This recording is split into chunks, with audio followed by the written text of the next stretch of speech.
Universidad Mayor de San Simón, Facultad de Arquitectura y Ciencias del Hábitat. Dirección Académica. Presenta. Eso está muy bien, porque lo que decía Patricia es que he preparado la presentación bien para académicos.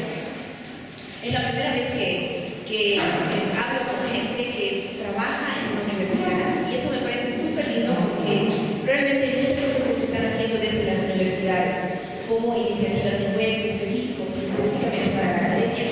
Entonces me entusiasma mucho poder entender cómo ustedes lo escuchan, cómo les llega, y si es que podríamos armar algunos proyectos. Entonces, lo que he visto es que podríamos ver algunas herramientas para investigación científica. Y he visto básicamente el tema de Open Access Initiative, que se llama en realidad en español, Movimiento de Acceso Libre. Y quiero contarles un poco qué es eso. Me da la impresión, voy a querer también escuchar de ustedes si es que ustedes están trabajando en eso aquí, y si es que no, vamos a encontrar algunas formas en que la universidad pueda beneficiarse de esto. Después voy a mostrarles muy brevemente dos herramientitas de Google, que es Google Libros o Google Books y el Google Académico o el Google Scholar en inglés. Y luego he encontrado una página en Facebook que les voy a contar que creo que les va a interesar. A mí me ha servido mucho ahora que estoy haciendo tesis. Vamos a comenzar con esta cosa que es la iniciativa o el movimiento de acceso libre. Lo primero que hay que explicar es cómo funciona la división de documentos académicos. Y no sé muy bien cómo funciona la división de documentos académicos en la universidad pública, entonces ustedes se van a contar si es así como les estoy diciendo. Esto es más bien en las universidades del norte, ¿no? Universidades que tienen como, digamos, trabajan más en cosas, en ambientes mucho más estructurados. Entonces ahí, por ejemplo, hay actores que son obviamente las universidades, y hay unos actores que aquí no funcionan mucho, pero que sí afectan a nuestro acceso a información, que son las empresas editoriales. Empresas que generan conocimiento. Por ejemplo, hay empresas privadas que pagan a las universidades o pagan a algunos investigadores por su lado para que generen conocimiento. Y obviamente estas empresas no están muy interesadas en que ese conocimiento sea de todos, porque lo pagan, sienten que es privado, ¿no? Hay autores, hay gente que escribe investigación, pueden ser docentes o pueden ser investigadores de un think tank, una ONG que trabaja específicamente en investigación. Hay consumidores de estos usuarios, que son los docentes, que son los alumnos, que es gente que está haciendo investigación, pero también es el Estado y las empresas y el mismo Estado. ¿Cómo funciona este sistema? Básicamente, las universidades son las principales entidades que generan conocimiento, que generan investigación. ¿Cómo? Porque el Estado les da dinero, o porque del dinero que recaudan de sus alumnos, ellos ponen dinero a instituciones de investigación. Eso entiendo también pasa aquí, ¿no ven? Hay algunos institutos de investigación que están financiados por la universidad, sea pública o sea privada. Pero luego hay estas empresas editoriales que lo que hacen es privatizar este conocimiento. A las empresas editoriales les interesa ganar dinero al vender libros y al vender papers, al vender ensayos. Entonces, por ejemplo, les ha debido pasar mucho a ustedes que hacen investigación, cuando están navegando en internet buscando alguna información o algún ensayo de algún tema en específico, encuentran un tema que les parece interesante, un ensayo, y no pueden acceder porque les cobran. Porque son portales en web que lo que hacen es vivir o sea, hacer un negocio con los papers los ensayos que se escriben. En este punto, las universidades no están muy contentas, porque las universidades no reciben, normalmente ninguna universidad recibe dinero de este negocio que hacen las empresas editoriales. Entonces, a pesar incluso de que la mayor parte de estos ensayos son escritos por profesores que trabajan en estas universidades. Entonces, por ejemplo, la Universidad de Harvard es famosa, digamos, una de las carreras es marketing, empresas, administración de empresas, etc. Muchos de los mejores profesores de esta área trabajan en la Universidad de Harvard y son financiados por esta universidad para hacer investigación. La investigación que ellos hacen, las empresas editoriales se la apropian, la difunden y cobran por esto. No les dan dinero a las universidades y les dan un poquito de dinero a los autores. Por lo tanto, lo que ha pasado es que ha habido una privatización de este conocimiento y solamente las universidades que pagan un acceso a estos ensayos pueden darles a sus profesores y a sus alumnos este acceso, y son accesos muy, muy caros. Entonces, normalmente las empresas editoriales lo que hacen son journals o revistas especializadas, publican ahí y cobran por esto, y algunas pueden dar partes de libros, o algunas veces estas mismas empresas, muy pocas veces, pero algunas veces pasa que también liberan el documento, es decir, que el documento puede ser bajado de internet sin pagar. Entonces, aquí lo que hay que entender es ese concepto de privativo y de privativo, y no solamente para la producción académica, sino también para todo tipo de producciones. Por ejemplo, en cultura se habla también de ese concepto de privativo libre. En software, que ahora estaba leyendo una noticia, por ejemplo, sí hay un tema de software libre y un software privativo, es decir, un software para el que pagamos una licencia de uso y un software que es gratuito para el uso, o no solamente para el uso, sino para la modificación. Ya estaba leyendo una noticia que muchas empresas que hacen software privativo, como Microsoft, están diciendo que está muy mal que haya software libre, porque de esa manera se desincentiva al mercado a competir en el mercado. Es una posición, digamos, de lo privativo. Y la posición de lo libre, en general, es la producción intelectual, la producción cultural, la producción, por ejemplo, de software, que es tecnología, es conocimiento, le pertenece a todos los seres humanos y por lo tanto debería tener acceso libre a todos los seres humanos. Es una posición de mercado, competitivo, que quiere mejorar el producto y quiere cobrar. Y por el otro lado hay una argumentación ética de que esto debería estar a libre disposición de la gente para que nosotros podamos crear y podamos beneficiarnos de ese conocimiento. Y entonces hay posiciones divergentes. Por ejemplo, la posición de los autores. ¿Cuántos de ustedes han escrito un libro o han publicado algún texto o un libro? Allá también es texto. Ahí hay otros, ok. No muchos, pero bueno, algunos. La posición de ustedes es diferente acá, pero bueno. Si ustedes, cuando ustedes han publicado, ustedes pretendían recuperar algún dinero que han invertido en la publicación de ese documento. No, porque les ha publicado alguien más, ¿sí? Si ustedes hubieran puesto dinero en esa publicación, sí estarían de acuerdo en que debería cobrarse por esa publicación para que ustedes puedan recuperar el dinero invertido al menos. Bueno, esa es la posición de los autores en general. Ellos dicen, ¿por qué yo voy a escribir algo que luego no me van a pagar? ¿No? Lo que pasa es que aquí normalmente las instituciones pagan, pero fuera normalmente el autor también tiene la expectativa de ganar dinero por la publicación, ¿ya? O de recuperar los costos si es que ha invertido algo. Lo cierto es que la mayor parte de los autores académicos nunca viven de la publicación de los documentos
ya puesto la línea. Ellos han comenzado a poner open access initiative con ese movimiento de acceso libre. Y lo que han querido es realmente que los estados puedan hacer leyes, aprobar leyes que permitan, por lo menos, liberar toda la investigación que se hace con recursos públicos. Es decir, si el Estado pone plata para una investigación, esa investigación debería ser pública, de acceso público, no se debería cobrar. Pero ya han usado mucho y muchos estados luego, muchos países, sobre todo del norte, desde su iniciativa que comienza del norte, se han puesto de acuerdo y han intentado generar algunas declaraciones que lo han hecho, la de Berlín, las de varias. Pero al final, cuando llega el momento de hacer las leyes en los países, la gente se pone más suave, más fina, porque el lobby de las empresas sectoriales es muy fuerte. Entonces dicen, sí, debería hacerse, es aconsejable que se libere, pero nunca hay una norma que exija una liberación de documentos y de conocimiento más enfática. Y bueno, la posición de las empresas sectoriales en general, pero es en general porque hay algunas que ya se han abierto más a este tema, en general es que quiere ganar dinero de esto. Pero hay algunas empresas sectoriales que ya han surgido, son empresas que liberan contenidos y ganan plata de otro lado. Y ahí, por supuesto, encontramos diferencias entre las posiciones de los autores, como veíamos aquí, de las universidades de los alumnos, bueno, no tanto, de los estados que no saben, porque en general creo que estos temas no, y en general en los países latinoamericanos no se conocen mucho, pero hay diferencias entre posiciones de esos actores entre el norte y el sur. Lo importante de entender todo esto es que lo privativo es cuando se pone una o varias barreras de acceso al conocimiento, normalmente son barreras en dinero, y lo libre es liberar el contenido, es decir, devolverlo, dicen ellos, al dominio público. ¿Por qué devolverlo? Porque la generación de ese conocimiento es social, ¿no? La posición de lo libre es esto, es que hay una acumulación histórica por la cual hay cierto conocimiento que se genera y por lo tanto todos aportamos ese conocimiento un poco, y cuando se acumula algo y se genera un conocimiento específico, eso significa que todas estas acumulaciones sociales han dado por un nuevo producto donde se ha aumentado algo más. Pero como todos hemos puesto un poquito, eso es el dominio público. Y entonces hay que devolverlo al dominio público. Esa es la idea de lo libre y la idea de lo privativo. Algunos efectos de gestión privativa del conocimiento, por ejemplo, estos son los autores que dicen que cuando la gestión del conocimiento se hace privativa, las brechas de conocimiento y las deficiencias de información pueden retrasar proyecciones de crecimiento de los países pobres. Estamos viendo que esta es una problemática que ya no solamente está, digamos, afectando a las universidades o a la gente que genera conocimiento, a la gente que hace investigación, sino que en su conjunto, cuando yo lo vemos en grande, puede afectar al crecimiento de los países pobres, es decir, a nosotros. Genera brecha. El problema para la gente que está en área social, el problema de la pobreza es un problema de brecha, no es un problema de crecimiento. Los países crecen. De hecho, nosotros estamos creciendo mucho, ¿no? Los últimos 5 o 6 años estamos creciendo bastante como toda Latinoamérica. Pero seguimos teniendo serios problemas de pobreza. ¿Por qué? Porque hay desigualdad, ¿no? Hay estas brechas, y lo que pasa es que como no podemos acceder al conocimiento que se está generando en el mundo, entonces la brecha entre países pobres y países ricos, y dentro de los países pobres, entre las poblaciones más pobres y menos pobres, digamos, se incrementa. Y dice, mientras que las políticas de transferencia tecnológica pueden fortalecer índices de crecimiento de largo plazo y en condiciones de vida. Es decir, si lográramos generar movimientos que logren que el conocimiento que se genera sobre todo en el norte, porque luego vemos que en el sur no se genera demasiado, aunque también hay algunos aportes interesantes. Si esto se pudiera realmente pluralizar, democratizar, y todo el mundo pudiera, de nuestros países también, pudiera acceder a esos conocimientos para generar nuevos conocimientos, esto puede impactar en el crecimiento de nuestros países. Entonces estamos viendo que es un problema que tiene que ver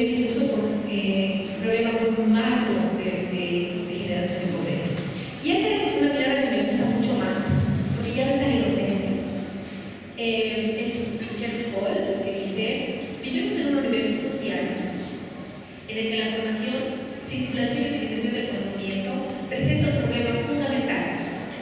Dice, si la acumulación del capital, es decir, del dinero, ha sido un tema esencial de nuestra sociedad, o sea, la generación de capital marca el crecimiento y los problemas que tenemos desde la Edad Media para acá.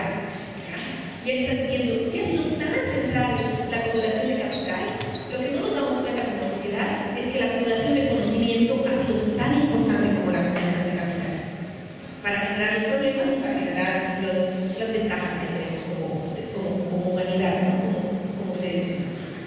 Ahora dice, el ejercicio, producción y acumulación de este conocimiento no puede ser separado del mecanismo del cultivo. Claro, o sea, obviamente, la gente que no quiere descentralizar este conocimiento, que no quiere abrir el conocimiento, tiene intereses de poder. O sea, le conviene no abrir la cajita del conocimiento para que todos lo disfruten. Por lo tanto, no es tan solamente convencer a la gente que haga los conocimientos con buenos argumentos que podríamos estar mostrando aquí, sino que hay que entender que eso está insertado en una estructura de poder. Por lo tanto, el movimiento de acceso libre es un movimiento político, académico, pero político. Político por la liberación del conocimiento, que eso ya tiene que ver con una lógica de web. ¿Por qué? En web se hace mucha política. Y no solo se hace política de izquierda o de derecha, en realidad se hace política anarquista. Es decir, una política que trata de no juntarse mucho con el Estado. Y esta es una expresión de una política anarquista. O sea, lo que se entiende es que hay un poder en el mundo global de gente o de instituciones o de intereses, más bien, que tratan de no abrir el conocimiento, el conocimiento que se genera se concentra. Es mucho más claro cuando hablamos de empresas, por ejemplo, y cuando hablamos de patentes en medicina. Ustedes han debido escuchar varias veces que hay empresas que pagan por desarrollar algunas medicinas, algunas soluciones para enfermedades, pero que después no las liberan, porque van a cobrar por eso. Y que se habla mucho del SIDA, por ejemplo, que se podría hacer medicamentos genéricos que reducirían el costo hasta un cuarto de lo que vale ahora, pero que las empresas que han generado las patentes no les interesa. Obviamente, ellos están jugando intereses. Y la contrarruta de esto es decir, bueno, no queremos ni que las empresas, ni que los estados, ni las empresas, en este caso editoriales, por ejemplo, concentren este poder, ni que las universidades concentren este poder, sino que se abra el conocimiento a todo el mundo, como es Internet, para todo el mundo. ¿No? Internet puede acceder todo el que más o menos puede, no es para todo el mundo, porque todo el mundo accede a la Internet. Necesitamos saber leer y escribir, tener acceso a Internet, etc. Pero la idea es que es un bien que está ahí y se lo puede aprovechar. Lo mismo es el conocimiento. Independientemente del lado de los estados y del lado de las empresas, se genera un movimiento que es más bien ciudadano. Por eso, la mayor parte de la gente que trabaja en esta iniciativa sí es de las universidades que, como que la orientación que tienen es una orientación de libertades, de generación y de apoyo de libertades en derechos humanos. Es muy raro lo que estoy diciendo, pero bueno, ese es el movimiento de Open Access Initiative. Y las últimas, efectos de gestión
flujos globales de capital, porque no se liberan los flujos globales de conocimiento.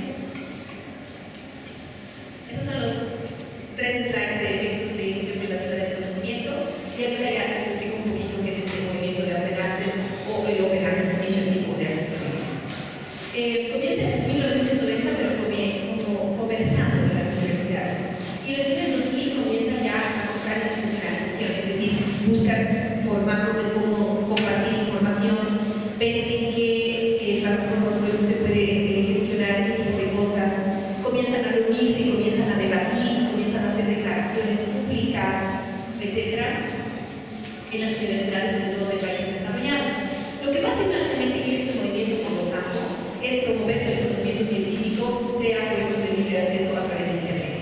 Obviamente se entiende que no puede hacerse si es que no es a través de Internet.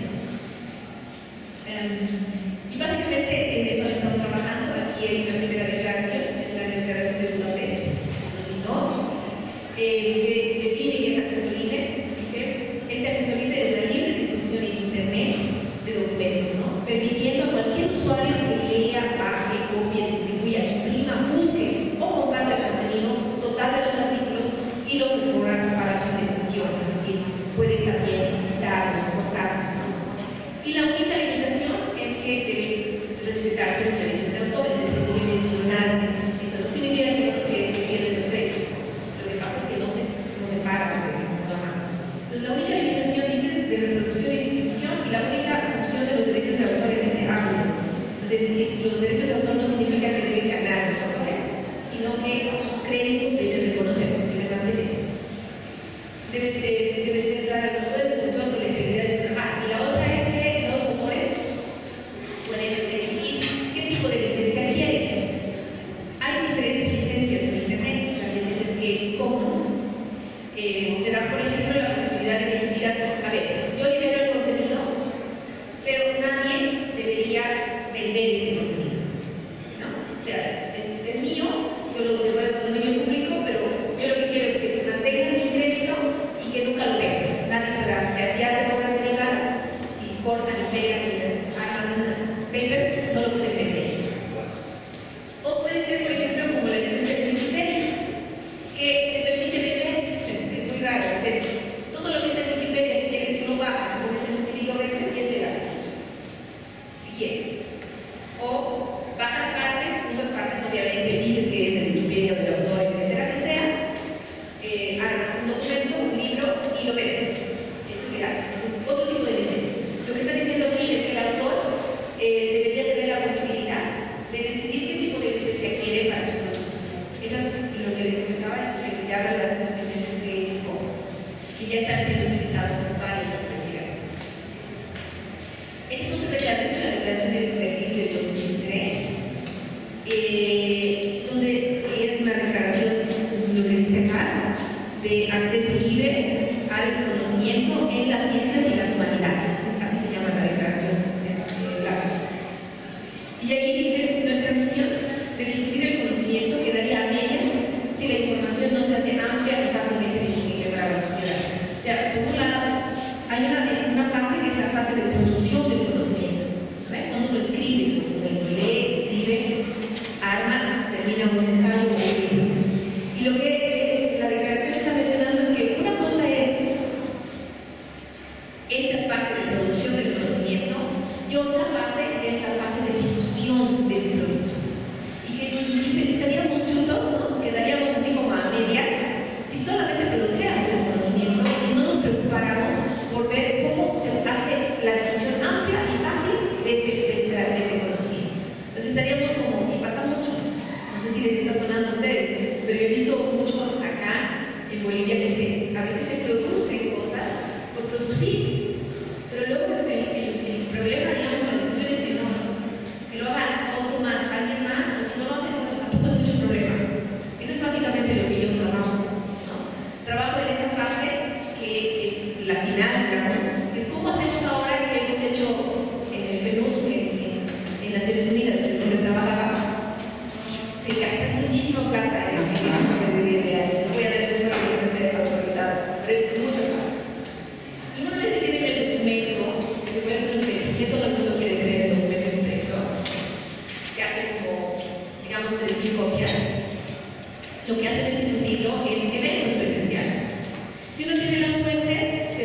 en las universidades, si realmente se está utilizando ese documento o no, y cómo se lo estamos usando. Se está usando en lo que todo el mundo ha quedado, el último IDH ha quedado como el IDH que ha dicho que 1 millón de bolivianos está incluido como clase media.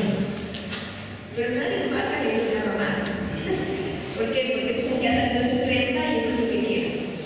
Entonces, esa fase como de comenzar a facilitar que se usen los documentos, eso es lo que quiere el Access Initiative. Entiende, por supuesto, que una cosa es dar el acceso libre y otra cosa es que se use. Pero bueno, se está dando al menos el acceso libre y yo creo que la siguiente va a ser que ahora motivamos a la gente a que use estos documentos en toma de decisiones de investigación. Y finalmente, esto sí lo menciona mucho porque son los estados los que están hablando aquí. Ustedes saben que la OECD es la reunión de estados más poderosos en el mundo y en la OECD en 2004 ha aprobado un documento en el que instaba a los países firmantes a promover el libre acceso a la documentación científica generada de la investigación. Los ministros reconocen que la promoción más amplia, el acceso abierto y el amplio uso de los datos de investigación mejorará la calidad y la productividad de los sistemas de la ciencia en todo el mundo. O sea, los estados reconocen, se dan cuenta, pero el momento ya de generar legislación local en los países hay que dar. Es el paso que está faltando, ¿no? Pero sí hay como voluntad declarativa, por lo menos, de los países. Se ha hecho algunos ya, en todo caso, la iniciativa de acceso libre ya está caminando hace mucho tiempo, desde el 2000 ya hay varios sitios. Lamentablemente no he podido identificar los sitios que me pueden interesar a arquitectura, pero me comprometo a hacerlo. Espero mostrar luego algunos otros de otras áreas, donde ustedes lo que pueden hacer como universidad, como toda la universidad, pero también como facultad, es pedir acceso libre, o sea, acceso a esas bases de datos. Solamente pueden hacerlo las instituciones académicas. Por ejemplo, yo como persona no puedo hacerlo. Y evalúan la solicitud. Depende, hay varias universidades que tienen programas de acceso libre.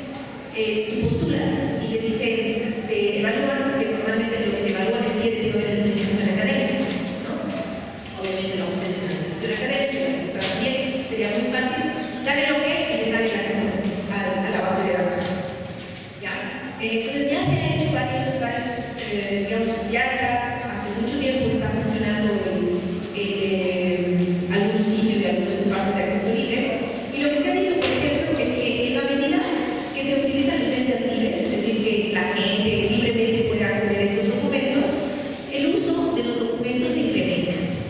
Dice HIT, ¿qué significa HIT? El clic que hago, o sea, el clic que hago a entrar a leer la reseña del documento. En download, es decir, en bajar el documento a mi computadora, mi disco, y en citaciones, o sea, en referencias bibliográficas.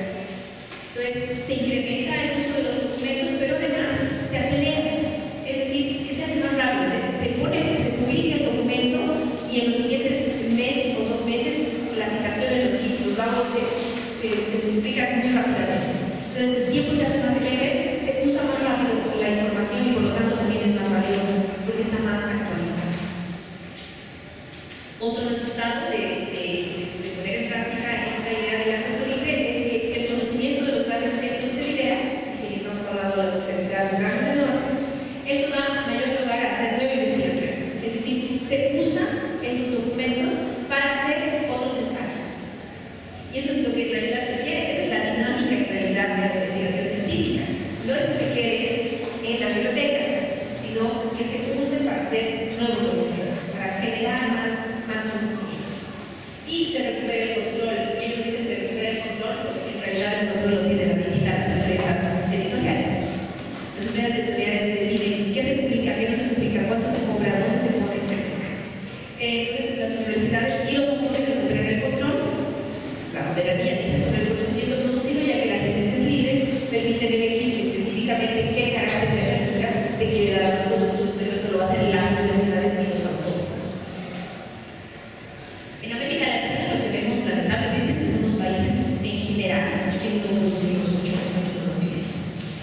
Ahí hay algunos datitos, dice un estudio hecho por King que muestra que los investigadores de 8 países liderados por Estados Unidos, Reino Unido, Alemania, Japón, ahí está Francia también por supuesto, producen casi el 85% de las publicaciones más O sea, no solamente las publicaciones, sino las publicaciones que realmente se usan.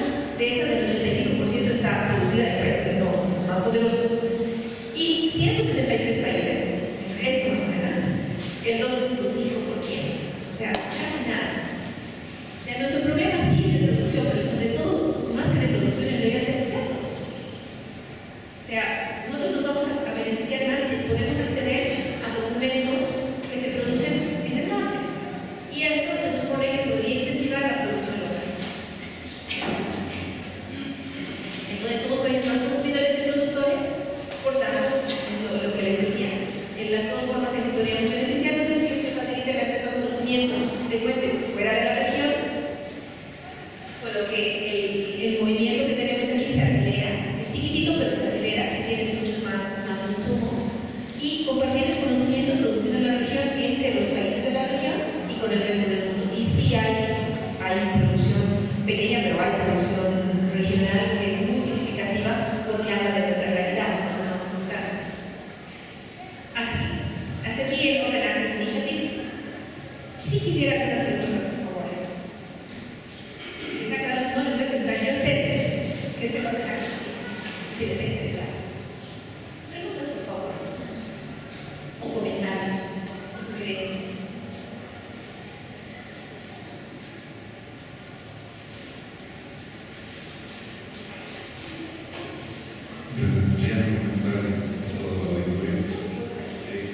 Me parece muy interesante el acceso libre que se puede hacer al conocimiento, tanto entendamos que hay muchos tipos de conocimiento. Hace poco tuve la oportunidad de estar en un evento que se llama Open Data Bootcamp, que es en español significa un evento que reúne a gente que trabaja en la puesta de datos de acceso libre. Entonces me parece que la parte académica, que es la que nos interesa a nosotros, podría ser de gran ayuda, no solamente tener el acceso a publicaciones, porque si bien son bases para el conocimiento y la investigación básica, también deberíamos enfocarnos en tener acceso a datos. Por ejemplo, los datos del censo, ojalá fueran accesibles dentro del mundo a todos. Por ejemplo, mapas del río. Entiendo que ya hay una iniciativa que lo está haciendo, pero la reflexión que quisiera compartir con Eliana, tengo de agradecerle esta magnífica charla que nos ha dado, es si hay alguna forma de enlazar todas estas iniciativas, las de La Paz, Cochabamba, las de otros departamentos, ¿por qué no las de otros países? Para hacer algo trascendental que puede ser institucionalizado en nuestras casas superiores. Gracias.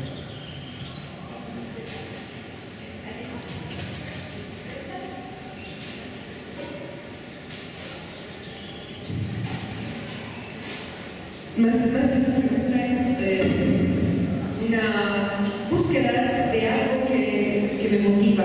En la Facultad de Arquitectura nosotros conozco muchos docentes que tienen ganas de publicar, pero nosotros no tenemos el presupuesto para publicar estos libros. Entonces, hace algún rato se me había ocurrido que estos libros podrían ser publicados digitalmente, pero también está lo que mencionaba, que de repente el ser de libre uso, no sé si al autor le guste o no, pero a mí me podría, por ejemplo, motivar que tuviéramos, si no tuviéramos publicaciones físicas como facultad, tuviéramos digitales en el web y hacer este intercambio tal vez con otras universidades y poner en un sitio una lista de libros que puedan ser utilizados por otras universidades o por los mismos estudiantes que pudieran tener acceso libre. Entonces, un poco la motivación va por ahí. Entonces, pedirte la ayuda para ver cómo gestionamos y cómo además impulsamos a que los docentes sí publiquen los libros, pero no los publiquen físicos, sino digitalmente. Bueno, primero la respuesta y el Data Bootcamp, pero no en La Paz. Esto era más para periodistas y es más en la lógica de Open Data, pero como producto de esta iniciativa y de otras iniciativas que tienen que ver con abrir información, liberar información, bases de datos sobre todo, estamos comenzando a generar la idea con el Ministerio de Economía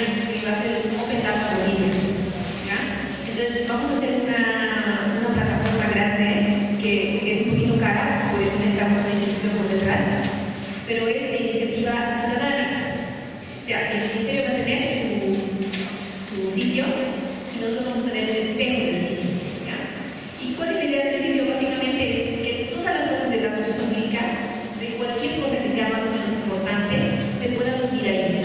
El gran problema, que es ya muy técnico, pero igual te lo comento porque me parece que si te interesa podemos dar este grupo.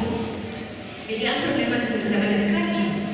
El scratching es que, por ejemplo, yo tengo mi lista en hojas de fax, ¿no? Es decir, en Excel, digamos. Tú tienes, digamos, Excel, luego la Patricia tiene una fiche, es oficina, ¿no? Que es lo único que ha quedado de un trabajo que han hecho, no sé qué. Entonces, todos estos formatos son muy difíciles de digitalizar de la misma forma, pero la idea debería ser que todos llegamos al mismo formato, digamos Excel, o digamos GDT o lo que sea. Entonces, esto de traducir todas las bases de datos que haya a un solo formato es costoso y requiere conocimiento técnico.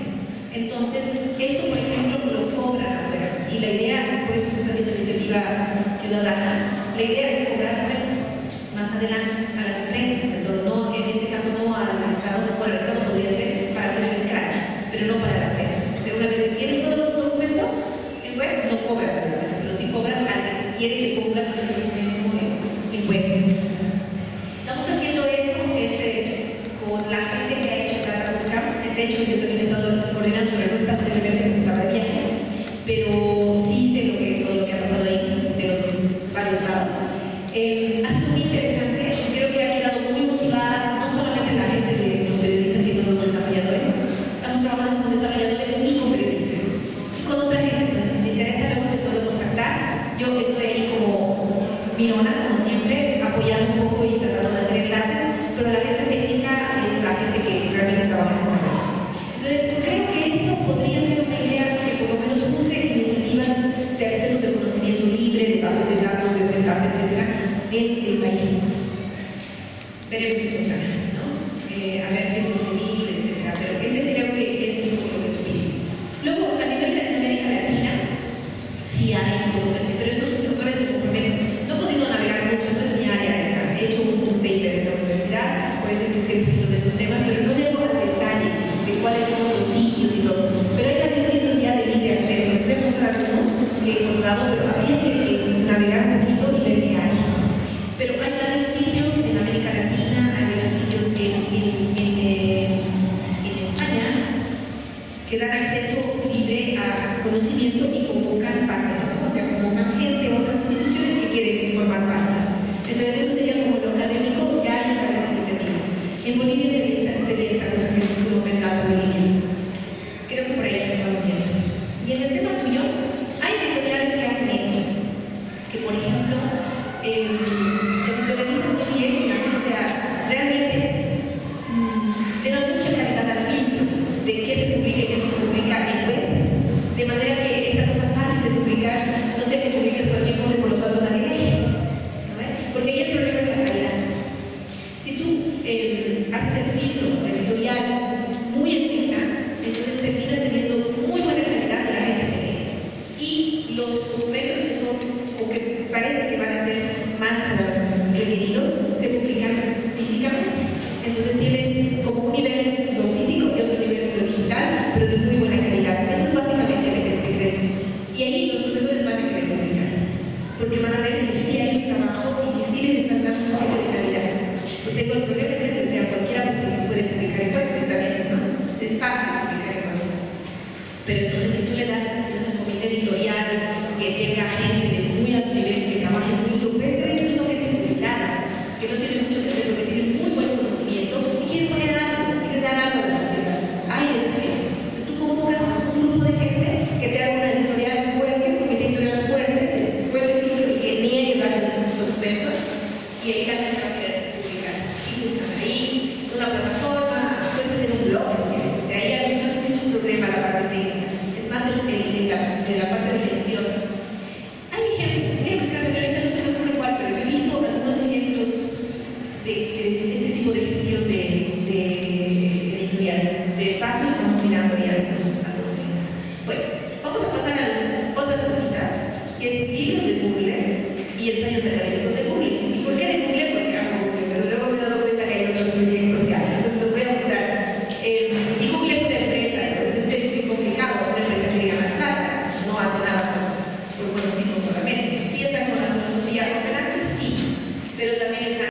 ¿no? Pero Google hace muchos proyectos y es fantástico y tiene de todo, entonces nos emociona mucho. ¿Qué es libros de Google? No sé si lo conocen. ¿Conocen Books? ¿Utilizan? ¿Utilizan ahí? No, no. ¿Por allá? ¿Sí?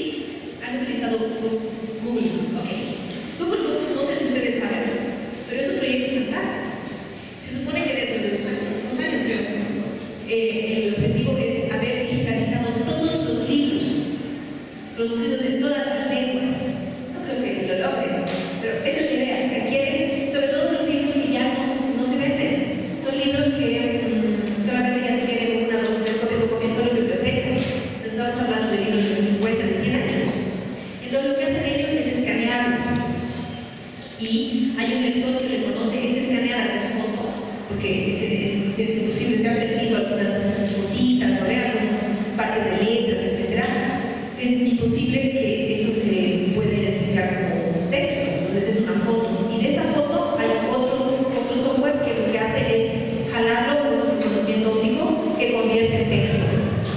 De hecho, nosotros ayudamos a hacer eso.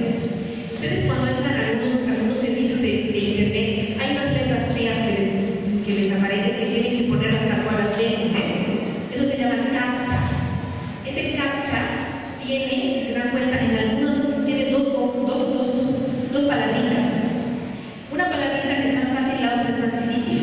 Algunas veces es foto. Bueno, normalmente la difícil es una palabra de esos libros que Google está escaneando que el lector óptico no puede reconocer y nosotros ayudamos a reconocer. ¿Ya? ¿Cómo hacen? Hacen, por ejemplo, 10, ¿no? A 10 personas dan la misma fotito y hacen un promedio. Entonces, digamos, si 6 han dicho que es tal palabra, porque en realidad la máquina no sabe qué es. Lo que hace es que tú introduces la palabra que la máquina sabe cuál es y te deja pasar. Y la segunda no la sabe. Entonces acepta tu respuesta nomás, cualquiera que sea. Pero hace un promedio. Entonces, de esta palabrita que no conoce, la respuesta más frecuente, esa es la palabra y esa ayuda a reconocer, a convertirlo en texto. ¿Ya? Ese es un proyecto del creador de CAPTCHA. De hecho, hay una charla de él que explica cómo funciona esto, porque se sentía muy mal de hacerle perder tiempo en internet a la gente. Y que sea un tiempo que no sirva para nada, que es cuando uno dice, escucha otra vez esta cosa, ¿eh? Y tiene que meter las palabritas, las CAPTCHA. Entonces él dice, podemos ayudar con el esfuerzo que le pone la gente y comienza a desarrollar este libro. Esta es una de estas historias muy lindas de internet. Bueno, lo que hace Google entonces es escanea, hay otro software que va y convierte en texto y estos libros los pone en línea. Pero hay un problema. Muchos de los libros todavía tienen derechos de autor. O sea, ya pasados los 100 años, los derechos de autor ya no sirven en general en Estados Unidos, pero los que están por debajo y los que tienen derechos de autor restrictivos no los pueden publicar totalmente. Entonces publican partes. Es lo que, por eso pienso que a veces leen 5 páginas y después se salta 20 y luego no. Es también para hacerle publicidad a algunas empresas para que nosotros leamos un pequeño libro y si nos interesa mucho lo compremos. Pero es también por este tema de restricciones. Algunas veces hay libros completos, porque estos libros han sido devueltos al dominio público. Y los pueden descargar unos PDF que siempre fuera de Estados Unidos por el tema de la normativa estricta en temas de derechos de autor que tiene Estados Unidos. De los 10 millones más o menos que en 2009 es lo último que he podido encontrar, dice Google que tenían de libros de books, en esta página de books, ¿no? O libros de Google, 2 millones tenían el texto completo a disposición. O sea, 2 millones de esos 10 eran documentos completos de dominio público. No está mal, ¿no? Creo que estamos comenzando a entender la filosofía del tema, ¿no? Es interesante, la herramienta sirve sobre todo para entender más o menos algunas ideas centrales de algunos libros que uno no va a poder acceder y finalmente si quieren comprarlos. Y también algunos libros que son libres. Entonces es como una herramienta. Los miembros fundadores, solamente para mostrarles que las universidades que son así también, que hacen negocio, sí también les interesa esto, porque obviamente se difunde el conocimiento que ellos generan. Harvard, Michigan, New York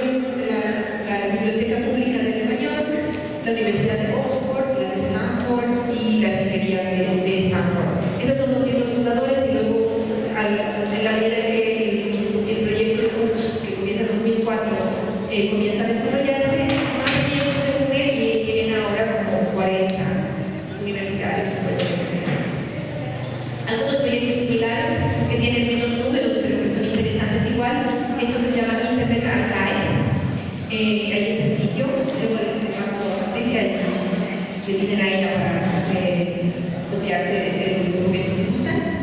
Tiene un millón de libros de dominio público. El texto completo es una ONG que no quiere ganar plata ni nada. Comienza creo que en la Universidad de Pensilvania, y es como un sitio que pretende ser un archivo de Internet. Es muy interesante, es muy grande y hay muchas cosas que uno, si quisiera archivar, digamos, el Internet y no perder, porque ya cuando uno paga el hosting, ¿no? Para que esté el sitio, pues a veces se pierde. Entonces es una idea para archivar algunas cosas que han sido importantes en el Europeana es sobre todo de la cultura europea. Tiene 10 millones de objetos digitales, o sea, no solo libros, tiene videos, fotos, pinturas, audios, mapas, manuscritos, libros impresos, periódicos de los últimos 2000 años de la historia europea. Libres. Uno puede acceder a los, utilizarlos, reutilizarlos, etc. Me parece que es un proyecto también muy simpático. Y este que es el de la Biblioteca Nacional de Francia, es Gallica,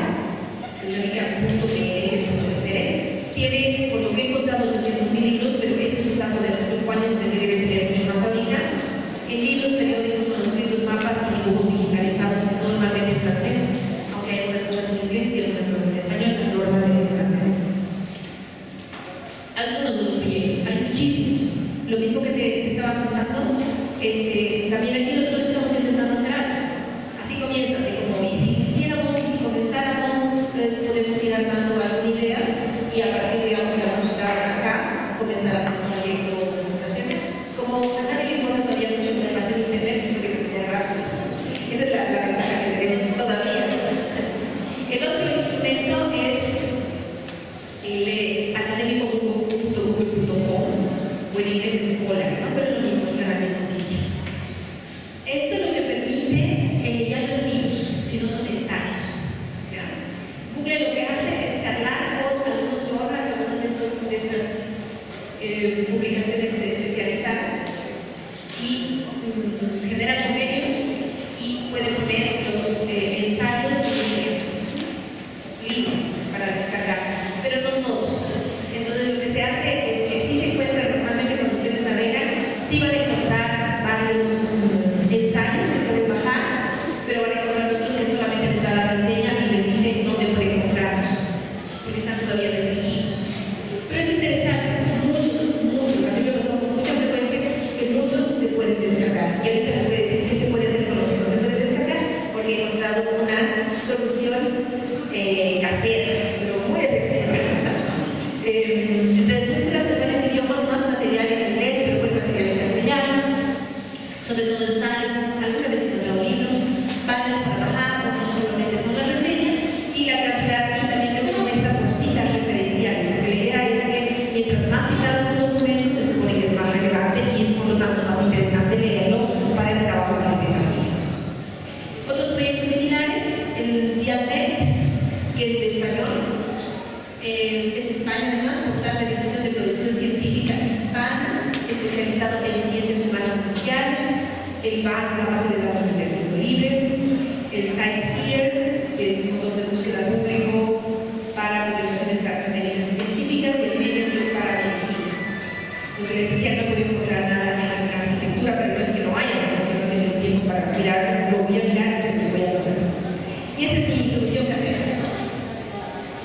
Es un grupo con Facebook, donde ustedes entran y dicen, se llama además el grupo, bájame este paper, por favor. ¿Ya? O sea, si quieres buscarlo así, con espacios, sí, lo van a encontrar. Se unen, tiene algo así como 13.000 miembros ahorita, y lo que dicen es, necesito este documento, y le dicen las instrucciones, necesito este documento con el DOI, no sé qué será el DOI, pero es un numerito, nunca lo he encontrado, o si no, link, este documento y no lo puedo bajar, por favor. Y hay gente que está estudiando en universidades o profesores que tienen acceso a estos journals porque están en cierta universidad que sí tiene y les da acceso. Entonces te hace el favor de bajártelo, tú le das tu correo electrónico y te lo mandan.